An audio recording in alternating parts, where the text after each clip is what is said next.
జయశంకర్ భూపాలపల్లి జిల్లా కాటారం మండలం గారేపల్లి ఆనంద ధర్మశాస్త్ర దేవాలయం నుండి చౌరస్తా వరకు పవిత్రమైన దీపాలతో సేవ్ శబరిమల అనే నినాదంతో శబరిమల పవిత్రతను కాపాడాలని మాలధారణ స్వాములతో మరియు భక్తులతో మానవాహారం నిర్వహించారు. అనంతరం వారు మాట్లాడుతూ ఇటీవల సుప్రీంకోర్టు ఇచ్చిన ఉత్తర్వులను ఉద్దేశించి 10 సంవత్సరాలు దాటిన మహిళలు శబరిమల వెళ్లకూడదని 50 సంవత్సరాలు దాటిన మహిళలు మాత్రమే వెళ్లాలని అన్నారు.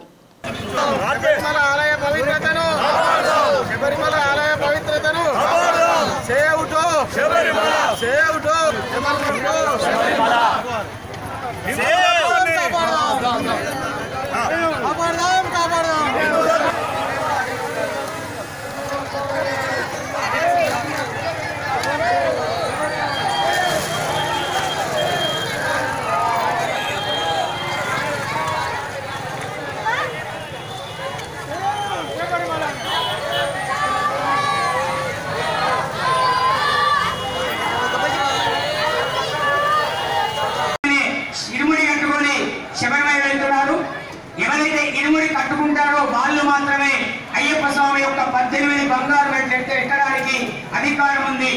అలాంటి 18 బంగారు మెట్లు అయినటువంటి కొందరు అరాచక శక్తులు ధర్మాంతులు కావచ్చు, హిందూ ధర్మాన్ని పాటించే వాళ్ళందరూ ఈ వారైనా ఆడవాళ్ళు రావాలి అనేటువంటి తీర్పును అనుసరించి అక్కడ కేవలం కన్నె పిల్లలు యొక్క ధర్మాన్ని కట్టుబాట్లను అక్కడ ఉండేటువంటి పద్ధతులను అందరూ ఏకమై అపవిత్రతకు మూలం చేస్తున్నారు.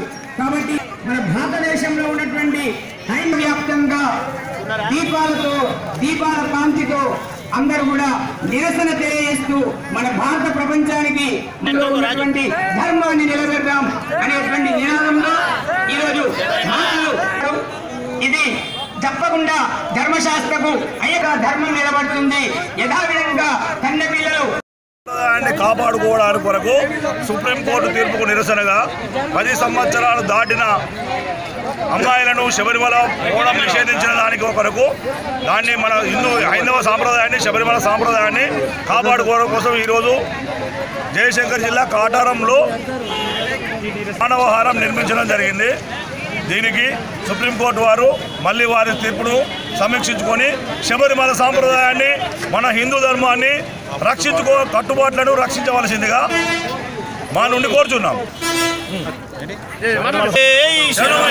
స్వామి శరణం, స్వామి శరణం. మన హిందూ సాంప్రదాయాలకు ఆటంకం కలిగించేలా ఉన్న సుప్రీంకోర్టు తీర్పును పునఃసమీక్షించుకోవాలని మరియు 10 సంవత్సరాలు దాటిన వారిని 50 సంవత్సరాల లోపు వారిని శబరిమలలోకి అనుమతించవద్దని నిరసిస్తూ మేము ఈ జ్యోతి ప్రదర్శన చేసినాము స్వామి. కాబట్టి మన హిందూ ధర్మాన్ని కాపాడుకుంటూ మన సాంప్రదాయాన్ని కొనసాగించాలని, శబరిమల ఆలయానికి పవిత్రతకు ఎలాంటి ఇబ్బంది కలగకుండా చూసుకోవాలని కోరుచున్నాం స్వామి.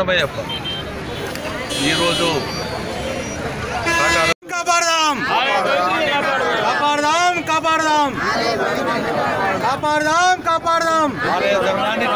హిందూ ధర్మాన్ని, హిందూ సాంప్రదాయాన్ని, శబరిమల సాంప్రదాయాన్ని, శబరిమల పవిత్రతను, శబరిమల సాంప్రదాయాన్ని. ఈరోజు మేము ఈ మానవహార దీక్ష చేపట్టినాము. ముఖ్యంగా ఏంటంటే పురాతన కాలం నుండి కూడా ఆడవాళ్ళు శబరిమలలోకి వెళ్ళకూడదు అనేది అది ఎప్పటి నుండో వస్తున్నది. అది 10 సంవత్సరాల పిల్లలు 50 సంవత్సరాలు పైబడిన స్త్రీలు మాత్రమే అందులో ప్రవేశం ఉన్నది. బట్ ఇప్పుడు అందరు వెళ్ళాలనేది ఒకటి చెప్పింది కాబట్టి